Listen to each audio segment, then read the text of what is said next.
64세 남자와 재혼. 혼인신고 한 달 뒤 모든 걸 잃을 뻔했습니다.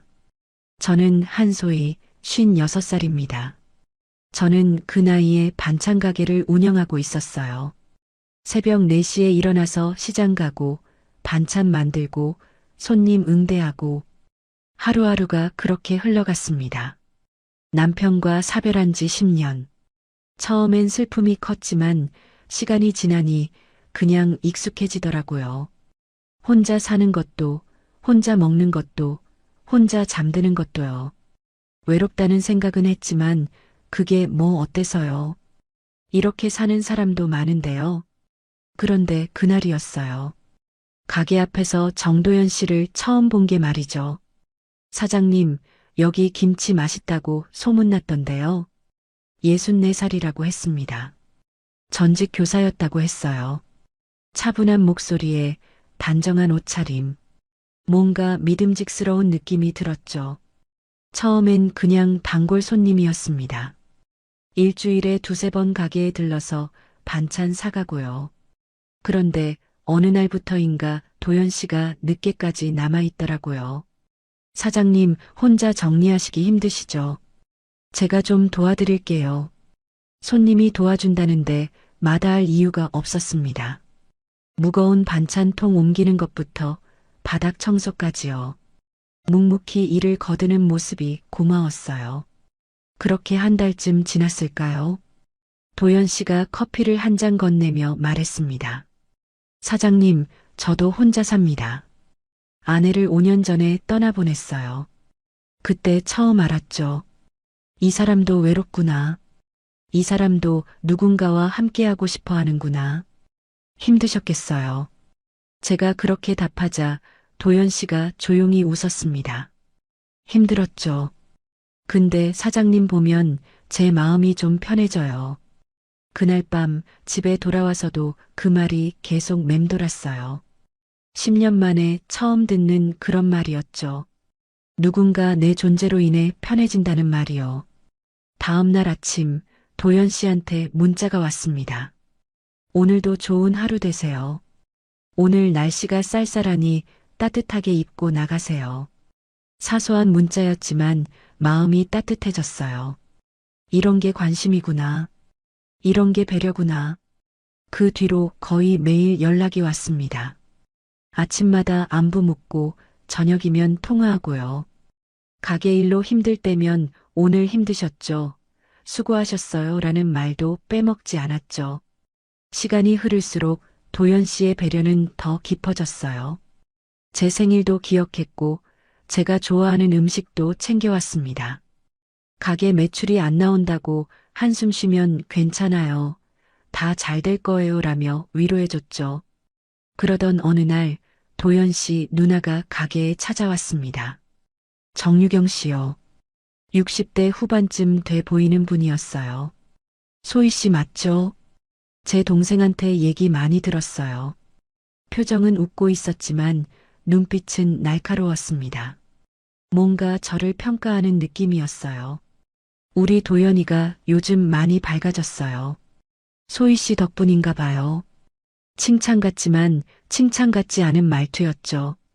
그런데 그때는 그냥 인사차 온 거라고만 생각했어요.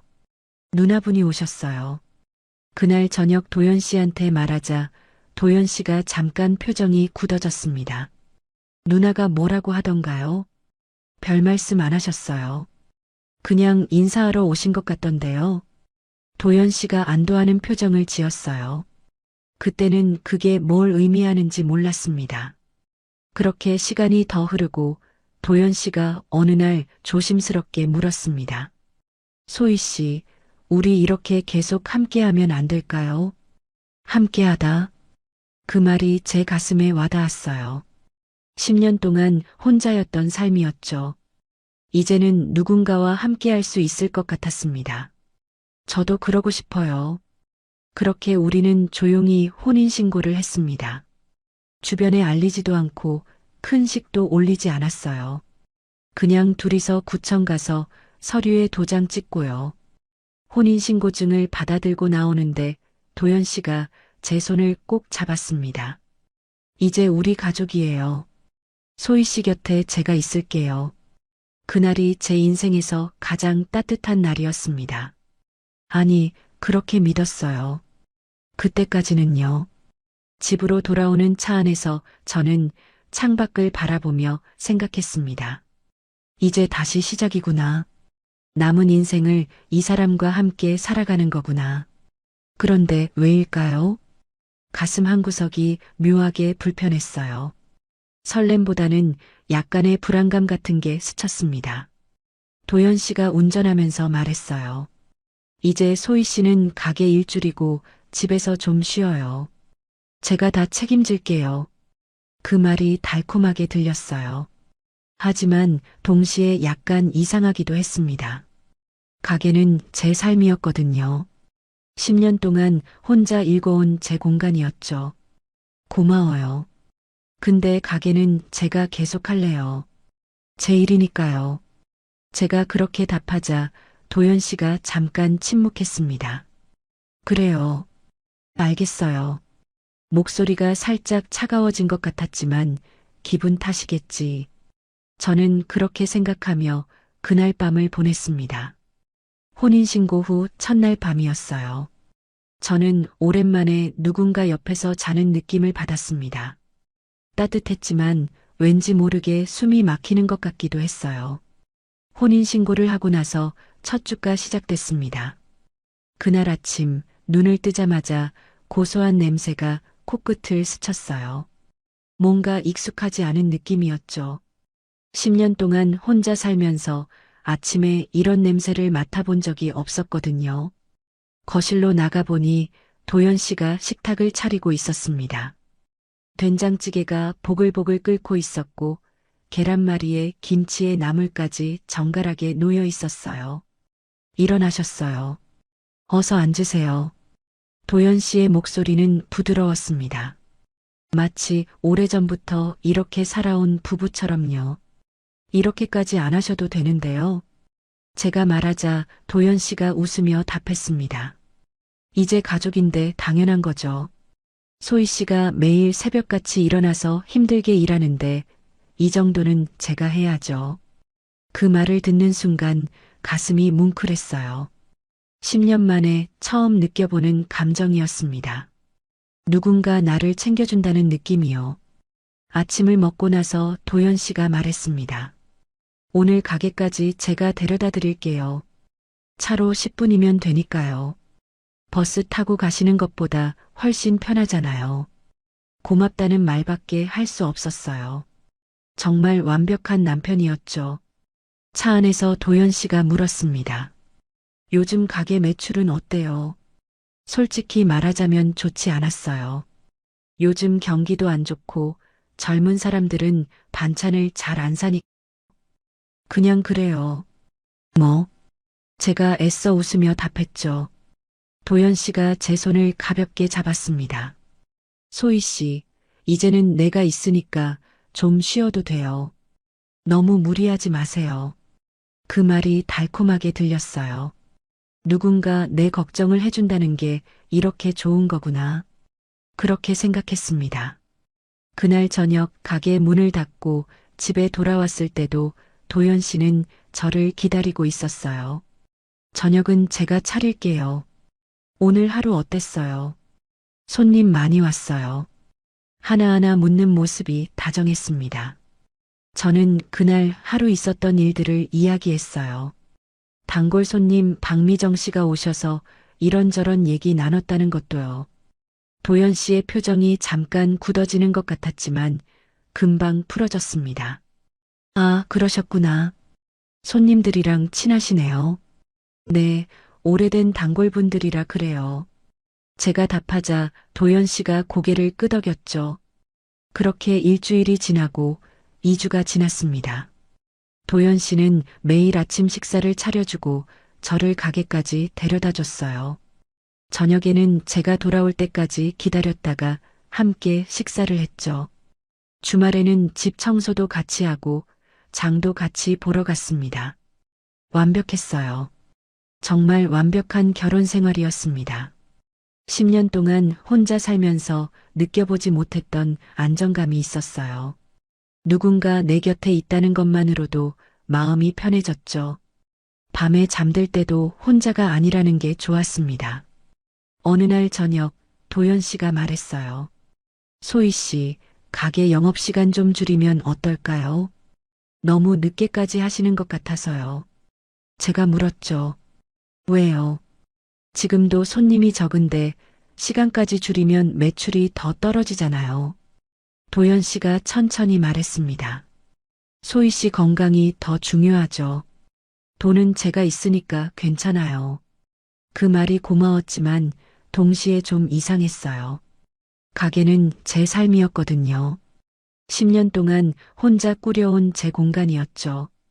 근데 생각해보니 도연 씨가 걱정해서 하는 말인 것 같았어요. 고마워요.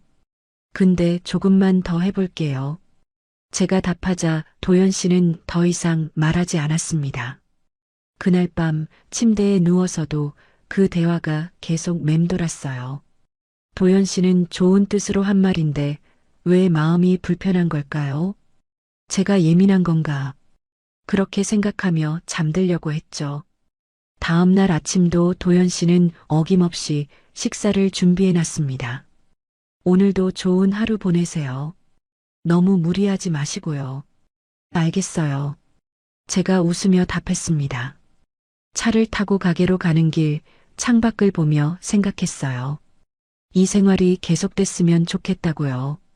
가게에 도착해서 문을 열고 하루를 시작했습니다. 단골 손님들이 하나둘 들어오기 시작했어요. 박미정 씨도 왔습니다. 사장님, 요즘 얼굴이 좋아 보이세요. 뭔 좋은 일 있어요? 네, 좀 그래요. 제가 웃으며 답했죠. 재혼하셨다며요. 축하해요. 미정 씨의 말에 제가 놀랐습니다. 어떻게 알았어요? 동네가 좁잖아요. 다들 알더라고요. 그렇구나. 제가 고개를 끄덕이며 반찬을 담아드렸어요. 근데 사장님, 남편분이 매일 아침마다 데려다 주시더라고요. 참 다정하시네요. 그래요. 미정 씨의 말에 저도 웃었습니다. 근데 왜일까요? 웃으면서도 약간 불편한 감정이 스쳤어요. 그날 저녁 집에 돌아왔을 때 도연 씨가 물었습니다. 오늘 박미정 씨 또 왔어요. 네, 왔어요. 제가 답하자 도연 씨의 표정이 미묘하게 변했습니다. 자주 오시나 보네요. 단골이시니까요. 제 대답에 도연 씨가 잠시 침묵했죠. 그날 밤 식사 시간은 평소보다 조용했습니다. 도연 씨가 무슨 생각을 하는지 알 수 없었어요. 제가 먼저 말을 꺼냈죠. 무슨 일 있어요? 아니요. 아무것도 아니에요. 도연 씨가 웃으며 답했지만 그 웃음이 어딘가 어색했습니다. 그날 이후로 도연 씨의 태도가 조금씩 달라지기 시작했어요. 아주 미묘하게요. 아침에 저를 가게에 데려다 줄 때도 저녁에 함께 식사할 때도 예전만큼 편하지 않았습니다.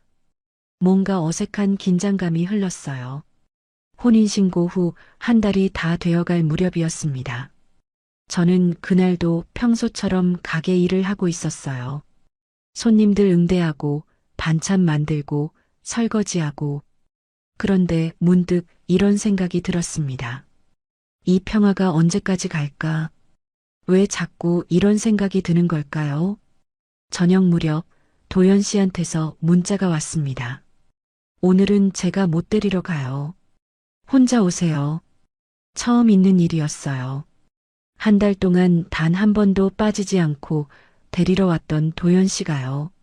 무슨 일 있냐고 물어볼까 하다가 그냥 넘어갔습니다. 버스를 타고 집으로 돌아가는 길 창밖을 보며 생각했어요. 뭔가 변하고 있구나. 이 평화로운 시간이 끝나가고 있구나. 그런 예감이 들었습니다. 왜일까요? 아무 일도 일어나지 않았는데 불안했어요. 집에 도착했을 때 도연 씨는 거실에 앉아 있었습니다. 표정이 굳어 있었어요. 무슨 일 있어요? 제가 물었지만 도연 씨는 고개를 저었습니다. 아니요. 그냥 좀 피곤해서요. 그날 저녁은 각자 간단히 먹고 일찍 잠자리에 들었습니다. 누워서도 잠이 오지 않았어요. 옆에 누운 도연 씨의 숨소리를 들으며 생각했습니다. 이 평화가 오래가지 않을 것 같다고요. 왜 그런 생각이 드는지는 설명할 수 없었지만 뭔가 서서히 무너지고 있다는 걸 느꼈어요. 그리고 그 예감은 틀리지 않았습니다. 변화는 아주 작은 것부터 시작됐습니다. 어느 날 아침 저는 평소처럼 옷장에서 옷을 꺼내 입었어요. 밝은 핑크색 블라우스였죠. 제가 좋아하는 색이었습니다. 가게에서 입기에도 딱 좋은 옷이었어요. 거실로 나갔을 때 도연 씨가 저를 보더니 잠깐 멈칫했습니다. 그러더니 조심스럽게 말했어요. 소희 씨, 그 옷 좀 화려하지 않아요? 네. 제가 물었죠. 왜요? 이상해요. 도연 씨가 고개를 저었습니다. 이상한 건 아닌데 소희 씨 나이에는 좀 더 단정한 색이 낫지 않을까요? 베이지나 회색 같은 거요. 그 말을 듣는 순간 이상한 기분이 들었어요. 제 나이에는요. 56살이면 밝은 색 입으면 안 되나요? 근데 도연 씨의 말투는 너무 부드러웠습니다. 뭔가 잘못됐다고 느끼기 어려울 정도로요. 그냥 조언하는 것처럼 들렸어요. 알겠어요. 그냥 이대로 갈게요. 제가 웃으며 답했지만 마음 한구석이 불편했습니다. 도연 씨는 더 이상 말하지 않았지만 표정이 조금 굳어 있었어요. 차를 타고 가게로 가는 내내 침묵이 흘렀죠. 그날 이후로 옷에 대한 말이 계속됐습니다. 소희 씨, 오늘 입은 옷 좀 짧지 않아요. 그 무늬는 너무 화려한 것 같은데요. 치마보다는 바지가 낫지 않을까요? 하나하나는 작은 말이었어요. 근데 매일 이런 말을 듣다 보니 저도 모르게 옷장 앞에서 고민하게 됐습니다. 이거 입으면 도연 씨가 뭐라고 할까? 이 색은 괜찮을까? 어느 날은 그냥 무난한 회색 티셔츠를 입고 나갔어요. 도연 씨가 웃으며 말했습니다. 오늘은 참 잘 어울리네요. 역시 소희 씨한테는 이런 색이 딱이에요. 칭찬이었지만 기분이 좋지 않았어요. 왜 제가 입고 싶은 옷이 아니라 도연 씨가 원하는 옷을 입어야 하는 걸까요? 그리고 가게에서도 변화가 시작됐습니다. 어느 날 저녁 단골 손님 한 분과 오래 이야기를 나눴어요.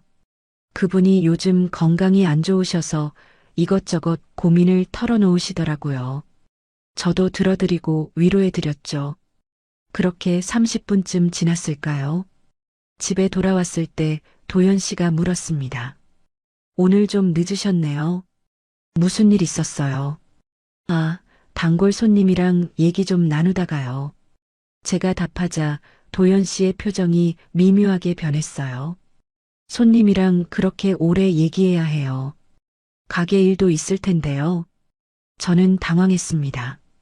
손님이랑 이야기 나누는 게 문제가 되나요? 단골이신 분인데요. 도연 씨가 천천히 말했어요. 소희 씨가 너무 친절한 건 좋은데 가끔은 선을 지켜야죠. 손님은 손님이니까요. 너무 친해지면 나중에 이상한 오해 생길 수도 있고요. 이상한 오해요. 무슨 오해요? 제가 물었지만 도연 씨는 그냥 고개를 저었습니다. 그냥 제 생각이에요. 신경 쓰지 마세요. 근데 이미 신경이 쓰였어요. 도연 씨가 무슨 생각을 하는 건지 알 수 없었죠. 그날 이후로 가게에서 손님들과 이야기할 때마다 시간이 신경 쓰였습니다. 너무 오래 얘기하면 도연 씨가 또 뭐라고 할까? 자연스럽게 대화가 짧아졌어요. 단골 손님들도 눈치챘을 거예요. 사장님이 예전만큼 말이 없다고요. 그리고 어느 날 도연 씨가 또 말했습니다. 소희 씨, 가게 문 닫는 시간 좀 당기면 어떨까요? 요즘 너무 늦게까지 하시는 것 같아서요. 밤 9시까지 하잖아요. 8시로 줄이면 안 될까요? 저는 고개를 저었습니다. 저녁 시간에 오시는 분들이 있어서요. 그분들은 낮에 일하시니까 저녁에만 올 수 있거든요. 도연 씨가 한숨을 쉬었습니다. 소희 씨 건강이 더 중요하잖아요. 돈보다 건강이 먼저죠. 그리고 이제 저도 있으니까 굳이 그렇게 무리할 필요 없어요. 그 말이 달콤하게 들릴 수도 있었어요. 근데 제게는 그렇게 들리지 않았습니다. 제 가게, 제 일인데 왜 도연 씨가 결정하려고 하는 걸까요? 생각해 볼게요. 제가 그렇게 답하자 도연 씨의 얼굴이 굳었습니다. 생각해 볼게요가 아니라 그냥 하시면 되는 건데 왜 그렇게 고집을 부리세요? 목소리 톤이 조금 높아졌어요. 처음으로 도연 씨가 짜증을 내는 모습을 봤습니다. 저는 아무 말도 하지 못했어요. 그냥 고개만 끄덕였죠. 도연 씨는 잠시 후 표정을 풀고 말했습니다. 미안해요. 제가 너무 걱정돼서 그랬어요. 소희 씨가 힘들어할까 봐요. 다시 부드러운 목소리였습니다. 근데 그 부드러움이 오히려 더 무섭게 느껴졌어요. 그날 밤 침대에 누워서도 잠이 오지 않았습니다. 머릿속으로 생각이 계속 맴돌았어요. 이게 정상적인 걱정일까? 아니면 통제일까? 잘 모르겠었어요. 도연 씨는 항상 부드럽게 말했고 제 걱정을 하는 것처럼 보였거든요. 근데 왜 이렇게 불편한 걸까요? 다음 날도 그 다음 날도 작은 간섭들이 계속됐습니다. 소희 씨, 오늘 머리 좀 묶는 게 어때요? 풀어놓으니까 정리가 안 돼 보여요. 소희 씨, 요즘 화장 너무 진하게 하시는 것 같은데요. 자연스러운 게 더 예쁜데요. 소희 씨, 가게에서 음악 틀지 마세요. 너무 시끄러워요. 하나하나는 작은 것들이었습니다. 근데 그 작은 것들이 쌓이고 쌓이니까 숨이 막혔어요. 제가 뭘 하든 도연 씨의 시선을 의식하게 됐죠. 이거 하면 도연 씨가 뭐라고 할까? 저거 입으면 또 잔소리를 들을까? 어느 날 아침 거울을 보다가 깨달았습니다. 제 모습이 변했다는 걸요. 예전에 제가 아니었어요. 밝은 옷도 안 입고 머리도 항상 묶고 화장도 옅게 하고 도연 씨가 원하는 모습으로 변해가고 있었습니다. 그리고 그게 너무 무서웠어요. 가게에서도 마찬가지였습니다. 손님들과 대화도 짧게 하고 영업시간도 조금씩 줄이고 결국 8시에 문을 닫기 시작했어요. 도연 씨가 계속 말했거든요. 건강을 위해서라고요. 저를 걱정해서라고요. 근데 정말 걱정인가요? 아니면 저를 통제하려는 건가요? 저는 그 답을 알 수 없었습니다. 도연 씨는 한 번도 소리를 지르거나 화를 낸 적이 없었어요.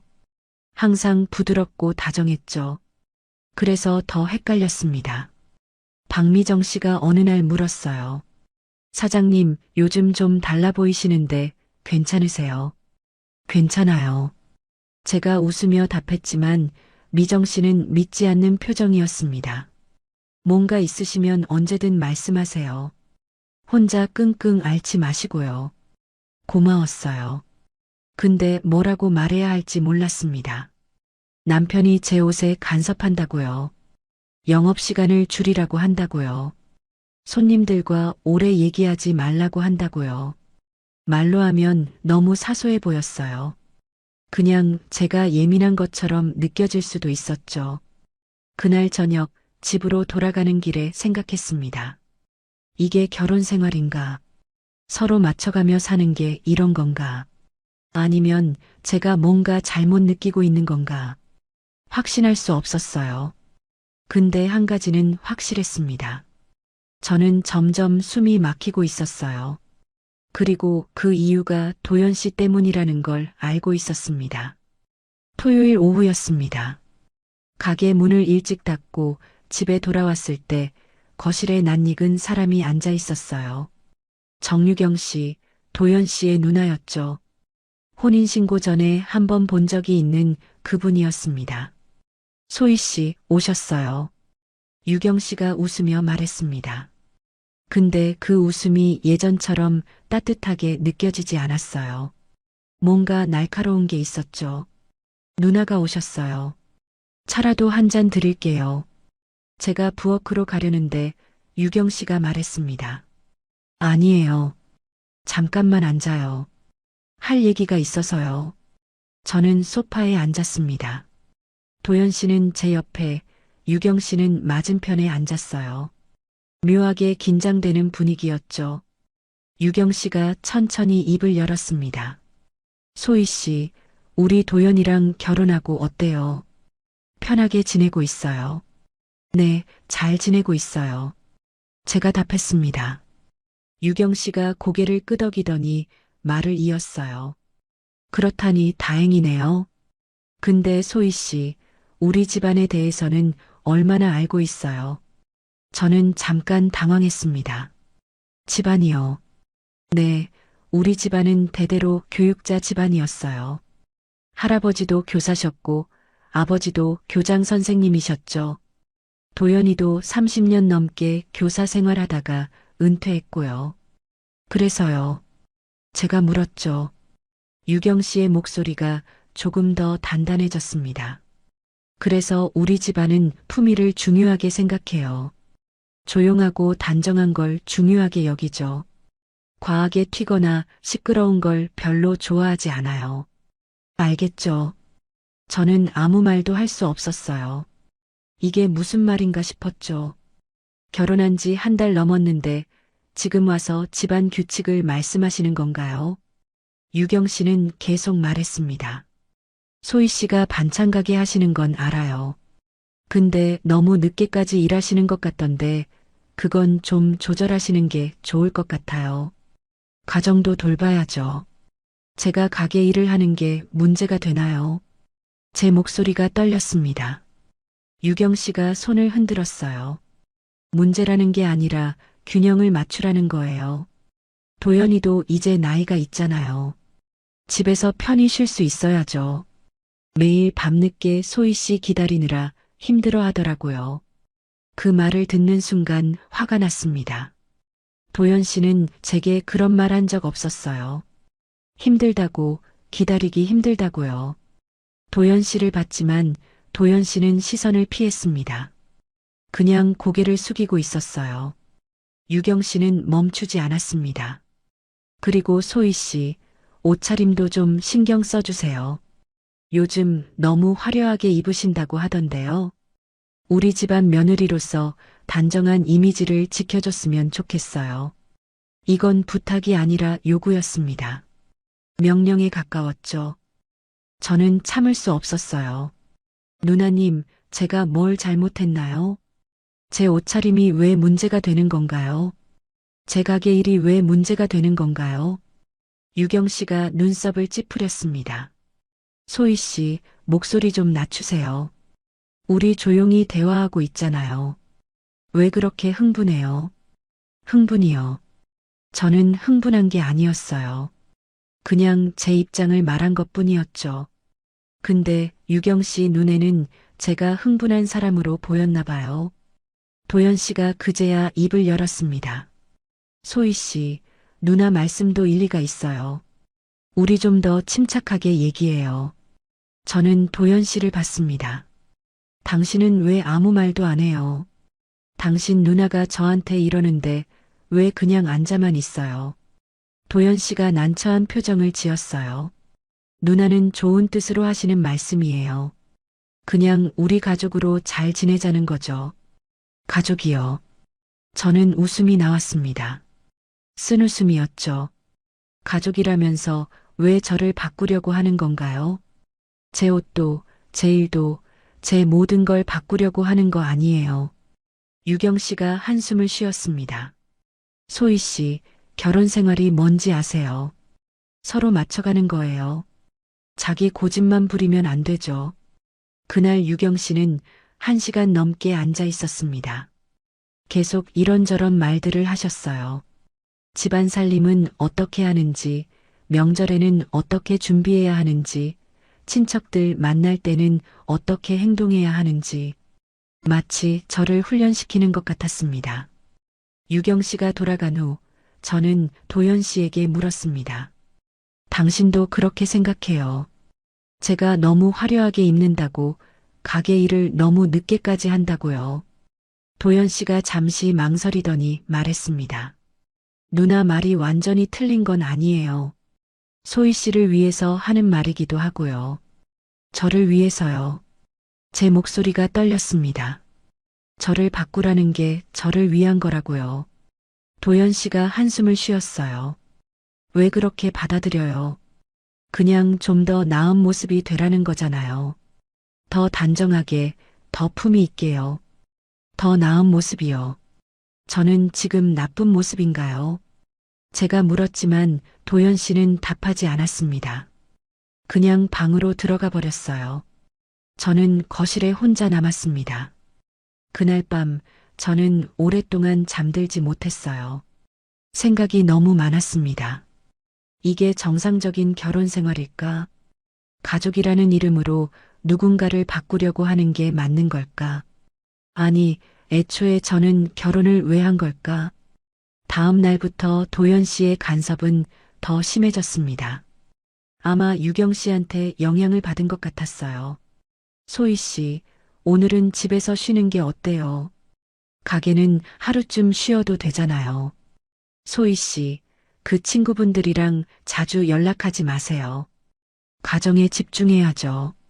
소희 씨, 저녁은 꼭 집에서 같이 먹어야 해요. 가족인데 당연한 거 아니에요. 하나하나가 제 생활 반경을 줄여갔습니다. 가게 가는 것도, 친구 만나는 것도, 심지어 혼자 산책 나가는 것도 눈치가 보였어요. 도연 씨는 항상 물었거든요. 어디 가요? 누구 만나요? 언제 돌아와요? 어느 날 박미정 씨가 물었습니다. 사장님, 요즘 왜 그래요? 완전히 다른 사람 같아요. 저는 대답할 수 없었어요. 뭐라고 설명해야 할지 몰랐죠. 그냥 이렇게 말했습니다. 미정 씨, 저 제 삶을 잃어가고 있는 것 같아요. 그 말을 하는 순간 깨달았습니다. 정말로 제 삶이 사라지고 있다는 걸요. 제가 좋아하던 것들, 제가 하고 싶던 것들, 제가 입고 싶던 것들, 모든 게 도연 씨가 원하는 것으로 바뀌고 있었어요. 저는 점점 도연 씨가 원하는 아내가 되어가고 있었습니다. 제가 원하는 제 모습이 아니라요. 그날 밤 거울을 보며 물었습니다. 이 사람이 나인가? 회색 옷을 입고 머리를 묶고 화장기 없는 얼굴을 한 이 사람이 한소희인가? 아니었어요. 이건 제가 아니었습니다. 이건 도연 씨가 만들어낸 누군가였죠. 그리고 그날 밤 처음으로 확실하게 깨달았습니다. 이건 사랑이 아니라는 걸요. 이건 통제였습니다. 도연 씨는 저를 사랑한 게 아니라 저를 자기가 원하는 사람으로 만들고 싶었던 거예요. 누나의 말대로 단정하고 조용하고 집안 중심적인 사람으로요. 저는 숨이 막혔습니다. 정말로 숨을 쉴 수 없을 것 같았어요. 이 집에서, 이 결혼에서, 이 삶에서 벗어나고 싶었습니다. 근데 어떡해요? 혼인신고한 지 겨우 한 달 반밖에 안 됐는데 이혼을 말할 수 있을까요? 사람들이 뭐라고 할까요? 그 생각들이 머릿속을 복잡하게 만들었습니다. 근데 한 가지는 확실했어요. 이대로는 안 된다는 거요. 이대로 계속 살 수는 없었습니다. 제 삶을 되찾아야 했어요. 아직 늦지 않았다면요. 그날은 화요일이었습니다. 오후 4시쯤이었을 거예요. 가게에 손님이 별로 없어서 정리를 하고 있었죠. 그때 박미정 씨가 들어왔습니다. 사장님, 오늘 김치 좀 많이 담아주세요. 친정에 갖다 드릴 거예요. 알겠어요. 제가 큰 통에 김치를 담기 시작했습니다. 꽤 무거웠어요. 5kg은 됐을 거예요. 다 담고 나서 카운터로 옮기려는데 미정 씨가 말했습니다. 사장님, 제가 들게요. 무거우시잖아요. 아니에요, 괜찮아요. 제가 답했지만 미정 씨가 이미 손을 뻗었어요. 그렇게 둘이서 반찬통을 들고 있었습니다. 무거워서 제대로 못 잡으면 떨어질 것 같았거든요. 미정 씨가 한쪽을, 제가 한쪽을 잡고 카운터까지 옮겼어요. 그 과정에서 우리는 자연스럽게 가까이 서 있었죠. 그냥 반찬통 옮기는 거였습니다. 그뿐이었어요. 그런데 그때였습니다. 가게 유리문 너머로 누군가가 서 있는 게 보였어요. 도연 씨였습니다. 평소보다 일찍 오셨나 봐요. 저는 손을 흔들며 웃었죠. 도연 씨도 저를 봤을 거예요. 근데 도연 씨는 손을 흔들지 않았습니다. 그냥 서서 저희를 바라보고 있었어요. 표정이 이상했습니다. 굳어 있었어요. 웃지도 않고 그냥 차갑게 쳐다보고 있었죠. 몇 초쯤 지났을까요? 도연 씨가 돌아서서 집으로 들어가 버렸습니다. 저는 순간 당황했어요. 왜 그냥 가신 거지? 미정 씨가 물었습니다. 사장님, 남편분 아니셨어요. 네, 맞아요. 왜 그냥 가셨을까요? 잘 모르겠어요. 제가 답했지만 마음이 불편했습니다. 뭔가 잘못 본 건가? 아니면 화가 나신 건가? 미정 씨는 금방 계산하고 나갔습니다. 저는 혼자 남아서 생각했어요. 도연 씨가 왜 그랬을까? 그냥 반찬통 옮기는 걸 봤을 뿐인데요.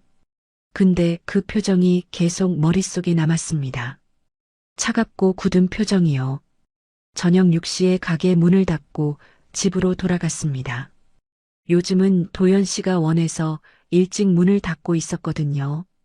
집에 들어갔을 때 도연 씨는 거실에 앉아 있었어요.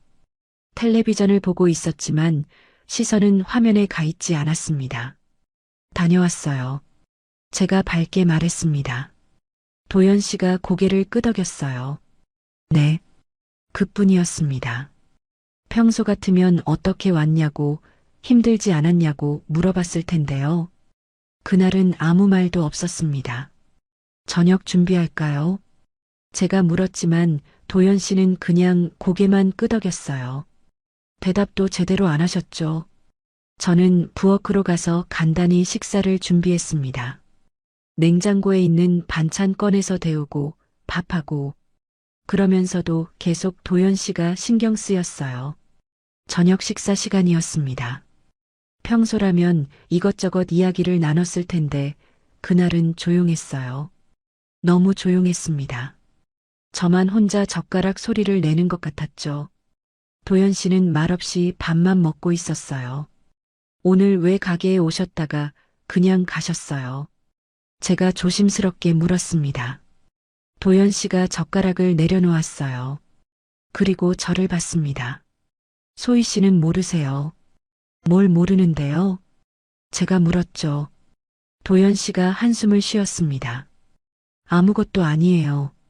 그냥 일찍 돌아온 거예요. 근데 목소리 톤이 평소와 달랐어요. 뭔가 억누르고 있는 느낌이었습니다. 화가 나셨어요. 제가 다시 물었습니다. 도연 씨가 몇 초간 저를 쳐다봤어요. 그러더니 말했습니다. 화난 건 아닌데 그냥 좀 이상하더라고요. 뭐가요? 소희 씨랑 그 손님이요. 박미정 씨요. 제가 물었죠. 네, 박미정 씨요. 너무 가까이 있던 것 같던데요. 도연 씨의 목소리가 조금 날카로워졌습니다. 저는 어이가 없었어요. 가까이요. 반찬통이 무거워서 같이 옮긴 거예요. 그뿐이에요. 도연 씨가 고개를 저었습니다. 그뿐이라고요. 근데 왜 그렇게 웃으면서 옮겼어요? 그냥 웃었던 것뿐이에요. 별 생각 없이요. 제가 답했지만 도연 씨는 믿지 않는 표정이었습니다. 소희 씨, 솔직히 말해요. 박미정 씨랑 자주 그렇게 가까이 지내요. 도연 씨가 물었습니다. 저는 황당했어요. 가까이 지낸다니요. 단골 손님일 뿐이에요. 그 이상도 이하도 아니에요. 도연 씨가 식탁을 손으로 탁 쳤습니다. 크게 소리가 난 건 아니었지만 저는 깜짝 놀랐어요. 도연 씨가 이렇게 감정을 드러낸 건 처음이었거든요. 단골 손님이면 적당한 거리를 유지해야죠. 왜 그렇게 친하게 지내요? 불필요하게 사람들이랑 엮이지 마세요. 불필요하게요. 제 목소리가 떨렸습니다. 장사하는 사람이 손님이랑 친하게 지내는 게 뭐가 문제예요? 도연 씨가 저를 쏘아봤습니다. 친하게 지내는 거랑 지나치게 가까워지는 건 달라요. 선을 지켜야죠. 선이요. 대체 무슨 선을 말하는 건가요? 저는 아무것도 안 했어요. 그냥 반찬통 옮긴 것 뿐이에요. 제가 말했지만 도연 씨는 고개를 저었습니다. 소희 씨는 자기가 어떻게 보이는지 몰라요. 너무 방심하는 것 같아요. 방심이요. 저는 웃음이 나왔습니다. 쓴웃음이었죠. 제가 뭘 방심한 거예요? 제가 뭘 잘못한 거예요? 도연 씨가 한숨을 쉬었습니다. 잘못했다는 게 아니라 조심하라는 거예요. 사람들이 오해할 수 있잖아요. 누가 오해해요? 저는 아무것도 안 했는데요. 제 목소리가 높아졌습니다. 도연 씨가 손을 들어 제 말을 막았어요. 목소리 좀 낮추세요. 왜 흥분해요? 저는 소희 씨 걱정돼서 하는 말이에요. 걱정이요. 이게 걱정인가요? 저는 반문했지만 도연 씨는 더 이상 대답하지 않았습니다. 그냥 자리에서 일어나서 방으로 들어가 버렸어요. 저는 식탁에 혼자 남았습니다. 손이 떨렸어요. 화가 나서인지, 억울해서인지, 아니면 무서워서인지 몰랐습니다. 그냥 반찬통 하나 옮긴 것 뿐인데요. 그게 왜 문제가 되는 건가요? 왜 도연 씨는 그렇게 예민하게 반응하는 건가요? 그날 밤 침대에 누워서도 잠이 오지 않았습니다. 도연 씨는 이미 잠든 것 같았어요. 규칙적인 숨소리가 들렸거든요. 저는 천장을 보며 생각했습니다. 이게 질투인가? 아니면 통제인가? 도연 씨는 질투한 게 아니었어요. 만약 질투였다면 화를 냈을 거예요. 소리를 질렀을 거죠. 근데 도연 씨는 그러지 않았습니다. 그냥 차갑게 제게 선을 지키라고 말했어요. 불필요한 사람들과 엮이지 말라고요. 그게 더 무서웠습니다. 감정을 드러내지 않으면서 저를 통제하는 방식이요. 화를 내는 것보다 더 섬뜩했어요. 왜냐하면 제가 뭘 잘못했는지 명확하지 않았거든요. 그냥 도연 씨가 불편해하니까 제가 조심해야 하는 거였죠. 다음 날 아침 도연 씨는 평소처럼 아침을 차려놨습니다. 어젯밤 일이 없었던 것처럼요. 잘 잤어요. 도연 씨가 웃으며 물었어요. 네. 제가 짧게 답했습니다. 도연 씨는 더 이상 어젯밤 일에 대해 언급하지 않았어요. 차를 타고 가게로 가는 길도 조용했습니다. 평소처럼 이런저런 이야기를 나누지 않았어요. 그냥 라디오 소리만 흘렀죠. 가게 앞에 도착했을 때 도연 씨가 말했습니다. 소희 씨, 어제 제가 한 말 기억하죠? 불필요한 사람들과 너무 엮이지 마세요. 선을 지켜야 해요. 그 말을 끝으로 도연 씨는 차를 출발시켰습니다. 저는 가게 앞에 서서 멀어지는 차를 바라봤어요. 가슴이 답답했습니다. 이게 맞는 건가? 제가 뭘 잘못한 건가? 확신할 수 없었어요. 가게 문을 열고 들어갔습니다. 오늘도 하루가 시작됐죠. 근데 어제와 달랐습니다. 손님들이 들어올 때마다 긴장됐어요. 혹시 또 누가 저한테 가까이 다가오면 어떡하지? 혹시 도연 씨가 또 보면 어떡하지? 그런 생각들이 머릿속을 가득 채웠습니다. 저는 그날 어제 일을 가볍게 넘기려고 했어요. 그냥 도연 씨가 예민했던 거라고 생각하려고 했죠. 근데 마음 한구석에서는 알고 있었습니다. 이게 시작이라는 걸요. 이게 끝이 아니라는 걸요. 이틀이 지났습니다. 그날은 목요일 저녁이었어요. 가게 일을 마치고 집에 돌아왔을 때 도연 씨가 평소와 달리 소파에 앉아 있었습니다. 손에 뭔가를 들고 있었어요. 제 휴대폰이었습니다. 왜 제 휴대폰을 가지고 계세요? 제가 물었습니다. 목소리가 떨렸어요. 도연 씨가 천천히 고개를 들었습니다. 아, 소희 씨 왔어요. 배터리가 방전됐길래 충전해뒀어요. 그러면서 휴대폰을 제게 건넸죠. 저는 휴대폰을 받아들었습니다. 화면을 켰어요. 통화 기록이 열려 있었습니다. 제가 마지막으로 본 화면이 아니었어요. 누군가 통화 기록을 확인한 흔적이었죠. 도연 씨, 제 통화 기록 보셨어요? 제가 물었습니다. 도연 씨가 잠깐 망설이더니 답했습니다. 보긴 봤어요. 충전하다가 우연히 화면이 켜져서요. 우연이요. 저는 믿을 수 없었어요. 통화 기록은 그냥 우연히 열리는 게 아니거든요. 일부러 눌러야 하는 거였죠. 왜 제 통화 기록을 보신 거예요? 제 목소리가 높아졌습니다. 도연 씨가 한숨을 쉬었어요. 소희 씨, 왜 그렇게 예민하게 반응해요? 잠깐 본 것뿐이에요. 숨길 게 있어서 그래요. 숨길게요. 저는 아무것도 숨긴 게 없어요. 근데 왜 제 허락도 없이 제 휴대폰을 보는 거예요? 도연 씨가 일어섰습니다. 부부인데 뭐가 문제예요? 서로 알아야죠. 투명해야 하는 거 아니에요. 투명함이요. 이건 투명함이 아니라 감시예요. 제가 말했지만 도연 씨는 코웃음을 쳤습니다. 감시라니 너무 심하게 말하는 거 아니에요. 그냥 걱정돼서 확인한 거예요. 누구한테 자주 전화하나 보려고요. 도연 씨의 말투가 점점 차가워졌습니다. 저는 더 이상 말할 수 없었어요. 뭘 말해도 소용없을 것 같았거든요. 다음 날 오후 더 이상한 일이 벌어졌습니다. 가게에서 일을 하고 있는데 도연 씨가 갑자기 들어왔어요. 평소에는 오후에 안 오시는데 말이죠. 소희 씨, 잠깐 시간 있어요. 네, 왜요? 제가 물었습니다. 도연 씨가 가게 안쪽을 둘러봤습니다. 그러더니 천장에 달린 CCTV를 가리켰어요. 저거 정상 작동하는지 확인 좀 하려고요. 요즘 가게 보안이 중요하잖아요. 확인은 제가 할 수 있어요. 제가 답했지만 도연 씨는 이미 의자를 가져다 놓고 있었습니다. 도연 씨가 CCTV 각도를 이리저리 만졌어요. 여기서 가게 전체가 다 보이네요. 좋아요. 그리고 녹화는 며칠치나 저장돼요. 일주일이요. 제가 답했습니다. 도연 씨가 고개를 끄덕이더니 말했어요. 나중에 집에서 한번 확인해 볼게요. 혹시 모르니까요. 확인이요. 뭘 확인하시려고요? 제가 물었습니다. 도연 씨가 웃었어요.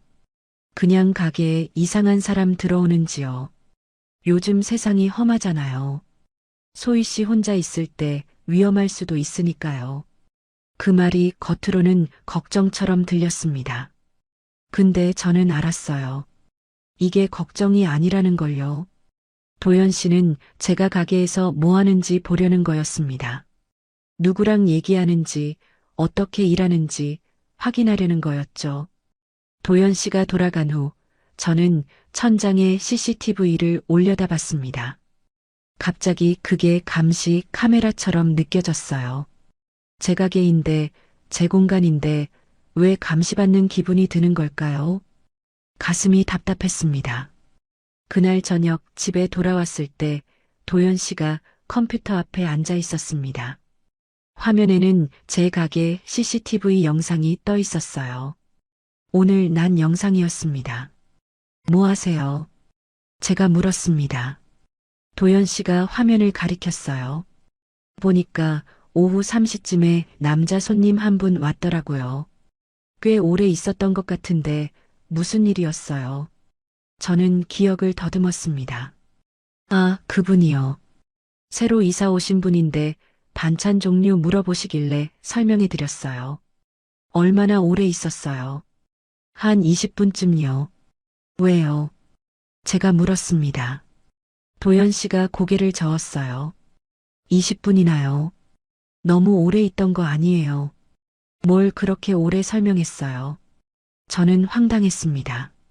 장사하는 사람이 손님한테 설명하는 게 문제예요. 제가 반문했지만 도연 씨는 표정이 굳어 있었어요.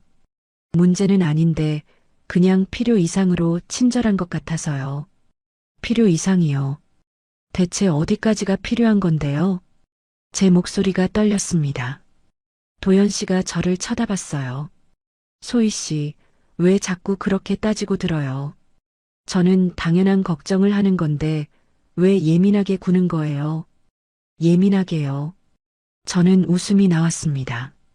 제 휴대폰 통화 기록 확인하고 제 가게 CCTV 들여다보는 게 당연한 걱정이에요. 이게 정상이에요. 도연 씨가 자리에서 일어났습니다. 정상이죠. 부부니까 당연한 거예요. 왜 소희 씨는 이해를 못해요? 이해요. 저는 더 이상 참을 수 없었어요. 당신이 저를 감시하고 있잖아요. 제가 뭘 하는지, 누구랑 만나는지, 어디 가는지 전부 확인하려고 하잖아요. 도연 씨가 코웃음을 쳤습니다. 감시라니 말이 너무 심하네요. 이게 사랑이에요. 걱정이라고요. 사랑이요. 이게 사랑이에요. 제 목소리가 높아졌습니다. 도연 씨가 손을 들어 제 말을 막았어요. 목소리 좀 낮추. 왜 이렇게 흥분해요? 뭐 숨기는 게 있으니까 그렇게 화를 내는 거 아니에요. 그 말을 듣는 순간 뭔가 무너지는 느낌이었습니다. 저는 아무것도 숨긴 게 없었어요. 그냥 평범하게 가게 일하고 손님 응대하고 그뿐이었죠. 근데 도연 씨 눈에는 제가 뭔가 숨기는 사람으로 보였나 봐요. 저는 더 이상 말할 수 없었습니다. 그냥 방으로 들어가서 문을 닫았어요. 침대에 앉아서 숨을 고르려고 했지만 가슴이 너무 답답했습니다. 눈물이 났어요. 처음으로 결혼 후에 눈물을 흘렸습니다. 다음 날 저는 가게에서 박미정 씨를 만났습니다. 미정 씨가 저를 보더니 놀란 표정을 지었어요. 사장님, 얼굴이 왜 그래요? 많이 안 좋아 보이시는데요. 괜찮아요. 제가 웃으려고 했지만 웃음이 나오지 않았습니다. 미정 씨가 제 손을 잡았어요. 사장님, 무슨 일 있으시죠? 말씀하세요. 그 따뜻한 손길에 저는 참았던 눈물이 터져버렸습니다. 사람들이 볼 수 있는 가게 한가운데서요. 미정 씨가 급히 저를 가게 안쪽으로 데려갔어요. 저는 한참을 울었습니다. 미정 씨는 아무 말 없이 제 등을 토닥여줬어요. 진정되고 나서야 저는 조금씩 말할 수 있었습니다. 미정 씨, 저 너무 힘들어요. 숨이 막혀요. 제가 뭘 잘못한 건지 모르겠어요. 그냥 제 삶을 살고 싶은데 그게 안 돼요. 미정 씨가 물었습니다. 남편분 때문인가요? 저는 고개를 끄덕였어요. 그리고 조금씩 이야기했습니다. 통화 기록을 확인하는 것, CCTV를 보는 것, 제 모든 걸 통제하려는 것들을요. 미정 씨는 심각한 표정으로 들었습니다. 사장님, 이건 정상이 아니에요. 이건 사랑이 아니라 통제예요. 미정 씨의 말에 저는 더 울었습니다. 저도 알아요. 근데 어떻게 해야 할지 모르겠어요. 결혼한 지 2달밖에 안 됐는데 벌써 이혼을 생각하는 게 맞는 건가요? 미정 씨가 제 손을 꼭 잡았습니다. 사장님, 2달이든 20년이든 중요한 건 사장님이 행복하냐는 거예요. 지금 행복하세요. 저는 고개를 저었습니다. 아니요. 하나도 안 행복해요. 그럼 답은 나온 거 아니에요. 그날 저는 처음으로 확실하게 깨달았습니다. 이 결혼은 잘못됐다는 걸요. 그리고 여기서 벗어나야 한다는 걸요. 그날 밤 저는 결심했습니다. 이대로는 안 되겠다고요. 잠깐이라도 떨어져 있어야 할 것 같았어요. 숨을 쉴 공간이 필요했습니다. 새벽 5시 도연 씨가 아직 자고 있을 때 조용히 짐을 쌌어요. 간단한 옷 몇 벌만 배낭에 넣었죠. 어디로 갈까 생각하다가 단양이 떠올랐습니다. 예전에 혼자 한번 가본 적이 있었거든요. 강이 있고 조용하고 그냥 멍하니 앉아있기 좋은 곳이었죠. 쪽지 하나 남겼습니다. 잠깐 다녀올게요. 걱정하지 마세요. 그게 전부였어요. 버스 터미널까지 걸어갔습니다. 이른 아침이라 사람이 별로 없었어요. 첫 차를 타고 단양으로 향했죠. 버스 창밖으로 해가 떠올랐습니다. 오랜만에 보는 평화로운 아침이었어요. 가슴이 조금씩 가벼워지는 느낌이었죠. 단양에 도착한 건 오전 9시쯤이었습니다. 강가로 걸어갔어요. 물소리가 들렸습니다. 바람이 시원하게 불었죠. 벤치에 앉아서 그냥 강물을 바라봤어요. 아무 생각도 하지 않으려고 했습니다. 그냥 숨만 쉬고 싶었어요. 1시간쯤 지났을까요? 휴대폰이 울렸습니다. 도연 씨였어요. 받지 않았습니다. 다시 울렸죠. 또 받지 않았어요. 계속 울렸습니다. 저는 휴대폰을 가방 깊숙이 넣어버렸어요. 소리가 작게 들렸지만 계속 울렸습니다. 점심때쯤 휴대폰을 꺼내봤습니다. 부재중 전화 23통이었어요. 전부 도연 씨였죠. 문자도 수십 개 왔습니다. 어디 갔어요? 왜 연락 안 해요? 무슨 일 있어요? 지금 당장 전화해요. 점점 다급해지는 문자들이었어요. 그리고 정유경 씨한테서도 문자가 왔습니다. 소희 씨, 지금 뭐 하는 거예요? 도연이가 얼마나 걱정하는데요? 집 나간 거 동네 사람들 다 알아요. 우리 집안 망신시키는 거예요. 당장 돌아오세요. 문자를 읽는 순간 화가 났습니다. 망신이요. 제가 잠깐 혼자 있고 싶어서 나온 게 망신이에요. 저는 문자에 답하지 않았습니다. 다시 휴대폰을 가방에 넣었어요. 오후 내내 강가에 앉아 있었습니다. 해가 지고 어두워지고 별이 뜨기 시작했어요. 그제야 숙소를 잡아야겠다고 생각했죠. 근처 게스트하우스에 방을 잡았습니다. 그날 밤 잠이 오지 않았어요. 천장을 보며 생각했습니다. 돌아가면 뭐라고 할까? 도연 씨가 화를 낼까? 아니면 또 부드럽게 걱정했다고 말할까? 어느 쪽이든 두려웠어요. 다음 날 아침 더 이상 미룰 수 없었습니다. 돌아가야 했어요. 버스를 타고 집으로 향했죠. 가까워질수록 가슴이 두근거렸습니다. 불안했어요. 뭔가 나쁜 일이 생길 것 같은 예감이 들었죠. 오후 2시쯤 집에 도착했습니다. 문을 열고 들어갔을 때 도연 씨는 식탁에 앉아 있었어요. 움직이지 않고 그냥 앉아 있었습니다. 저를 보고도 아무 말이 없었어요. 그냥 쳐다만 봤죠. 다녀왔어요. 제가 조심스럽게 말했습니다. 도연 씨는 대답하지 않았어요. 계속 저를 바라만 봤습니다. 그 시선이 무서웠어요. 차갑고 날카롭고 뭔가 억눌린 감정이 느껴졌죠. 몇 분이 지났을까요? 도연 씨가 천천히 입을 열었습니다. 어디 갔었어요? 단양요. 제가 답했습니다. 왜요? 그냥 숨 좀 쉬고 싶어서요. 도연 씨가 코웃음을 쳤어요. 숨이요. 여기서 숨 못 쉬겠어요. 저는 아무 말도 할 수 없었습니다. 도연 씨가 계속 말했어요. 연락도 안 하고 쪽지 하나만 남기고 나가버리는 게 정상이에요. 저 얼마나 걱정했는지 알아요.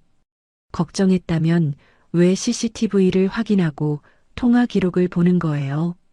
제가 반문했습니다. 도연 씨의 얼굴이 굳었습니다. 그게 왜 나와요? 그거랑 이거랑 무슨 상관이에요? 소희 씨는 지금 논점을 흐리고 있어요. 논점이요. 저는 웃음이 나왔습니다. 논점은 당신이 저를 통제한다는 거예요. 감시한다는 거예요. 도연 씨가 자리에서 벌떡 일어났습니다. 통제요. 감시요. 내가 언제요? 나는 소희 씨 걱정돼서 그런 거예요. 왜 그걸 이해를 못해요? 목소리가 높아졌어요. 처음으로 도연 씨가 큰 소리를 냈습니다. 이해요. 제가 뭘 이해해야 해요? 당신이 제 삶을 전부 통제하는 걸 이해해야 해요. 제 옷, 제 일, 제 친구들, 전부 당신 마음대로 하려는 걸 참아야 해요. 제 목소리도 떨리기 시작했습니다. 도연 씨가 식탁을 손으로 쳤어요. 큰 소리가 났습니다. 내 마음대로요. 내가 뭘 마음대로 했어요. 다 소희 씨 위해서 한 거잖아요. 더 나은 사람이 되라고, 더 품이 있는 사람이 되라고 한 거예요. 더 나은 사람이요. 저는 지금 나쁜 사람이에요. 제가 물었습니다. 도연 씨가 헛웃음을 쳤어요. 나쁘다는 게 아니라 그냥 부족하다는 거죠. 56살이면서 애처럼 밝은 옷 입고 손님들이랑 필요 이상으로 친하게 지내고 가게 일에만 매달려 있고 그게 제대로 된 거예요. 그 말을 듣는 순간 뭔가 무너졌습니다. 도연 씨는 저를 있는 그대로 사랑한 게 아니었어요. 그냥 제가 부족하다고 생각했던 거였죠. 고쳐야 할 사람이라고 본 거였어요. 당신은 절 사랑한 게 아니었네요. 제 목소리가 작아졌습니다. 도연 씨가 비웃었어요. 사랑 안 했으면 결혼했겠어요. 56살 반찬가게 사장을, 아무것도 없는 사람을 내가 받아준 거예요. 고마워해야죠. 받아줬다고요. 제가 뭘 받은 거예요? 저는 눈물이 났습니다. 도연 씨가 손가락으로 저를 가리켰어요. 왜 나를 버리려고 했어요? 나 없이 뭐 할 수 있다고요?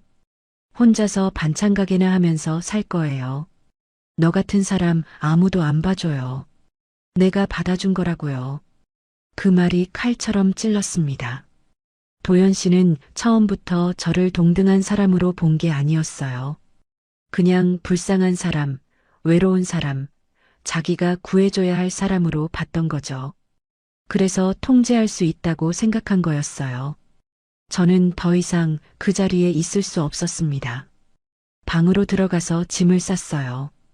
도연 씨가 문을 벌컥 열었습니다. 뭐해요? 어디 가려고요? 나가요. 더 이상 여기 못 있어요. 제가 답했습니다. 도연 씨가 제 팔을 잡았어요. 나가면 어디 가요? 갈 데도 없으면서요.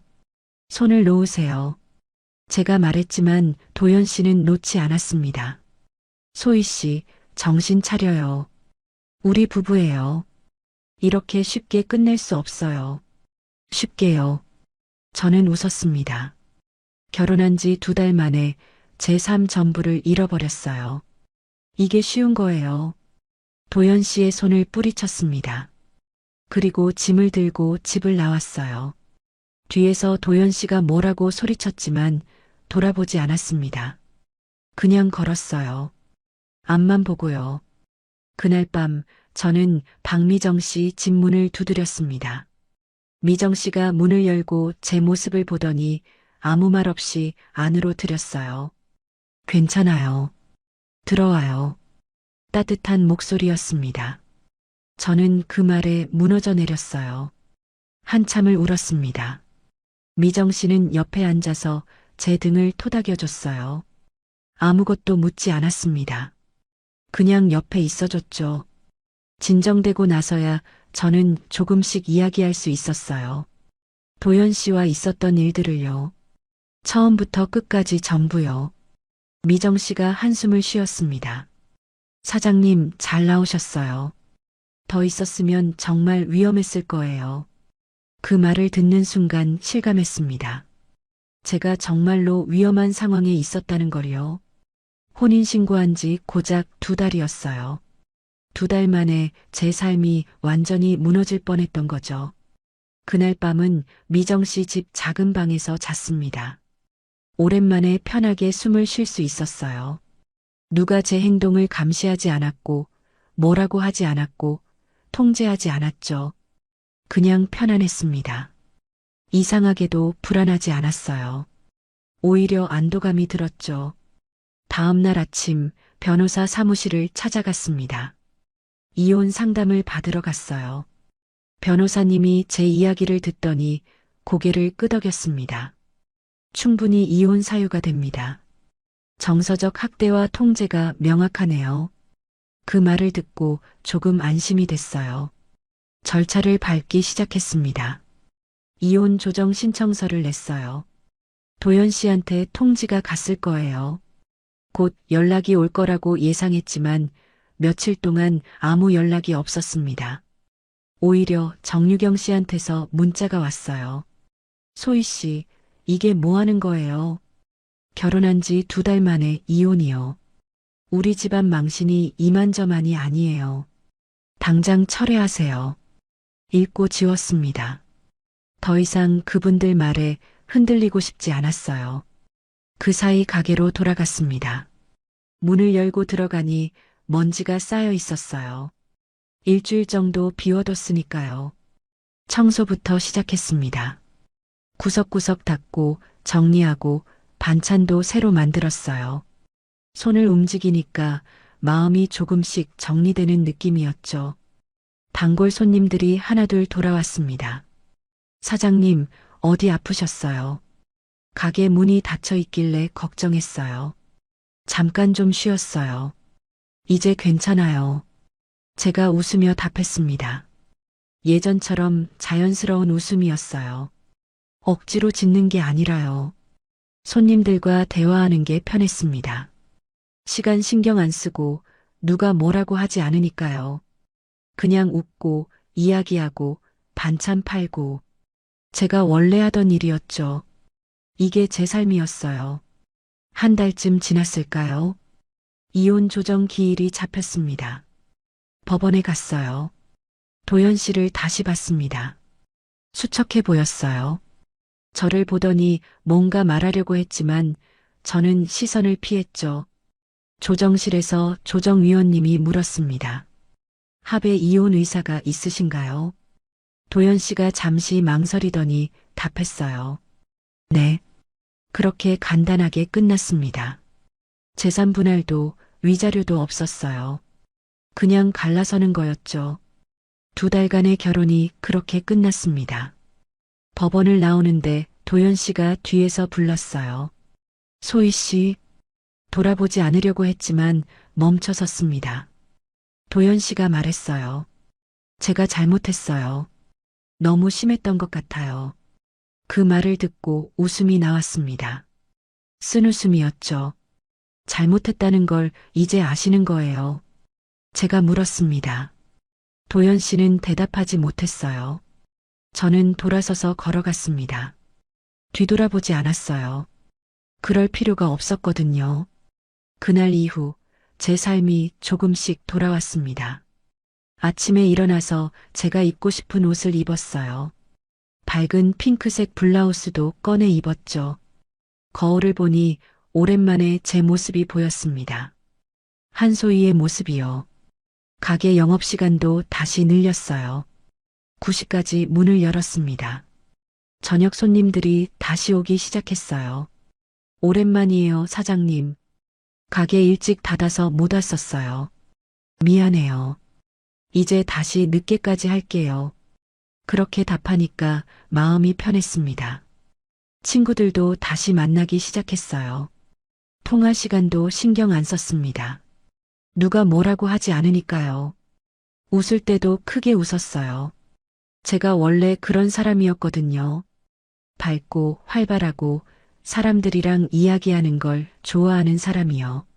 석 달쯤 지났을 때였습니다. 미정 씨가 물었어요. 사장님, 요즘 정말 좋아 보이세요. 예전 모습으로 돌아온 것 같아요. 그렇죠. 저도 그렇게 느껴져요. 제가 답했습니다. 미정 씨가 웃었어요. 혼자 사는 거 외롭지 않아요. 외롭지 않냐고요.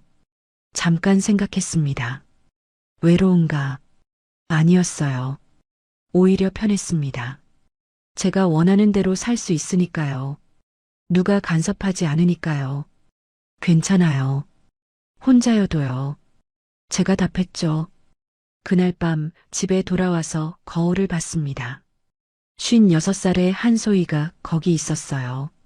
주름도 있고 백발도 조금 보이고 완벽하지 않은 모습이었죠. 근데 행복해 보였습니다. 제가 저를 행복하게 만들고 있었으니까요. 돌이켜 생각해 보면 제가 도연 씨와 결혼한 건 외로움 때문이었어요. 혼자 사는 게 힘들어서 누군가 옆에 있으면 좋겠다고 생각해서였죠. 근데 그게 잘못이었습니다. 외로움 때문에 서둘러 선택하면 안 되는 거였어요. 제 삶을 다른 사람에게 통째로 넘겨줄 뻔했습니다. 제 옷, 제 일, 제 친구들, 제 시간, 제 모든 것을요. 도연 씨가 원하는 사람이 되려고 애썼죠. 근데 그건 제가 아니었어요. 한소희가 아니었습니다. 이제는 알아요.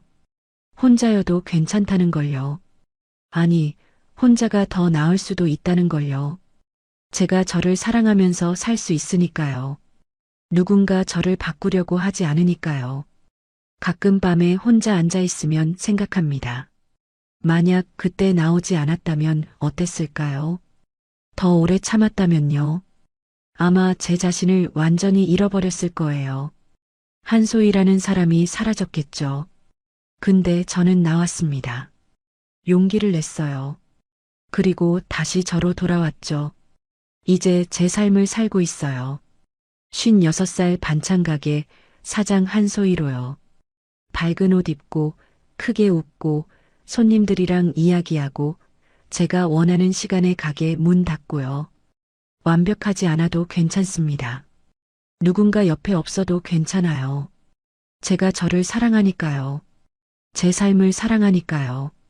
그걸 깨닫는데 2달이 걸렸습니다.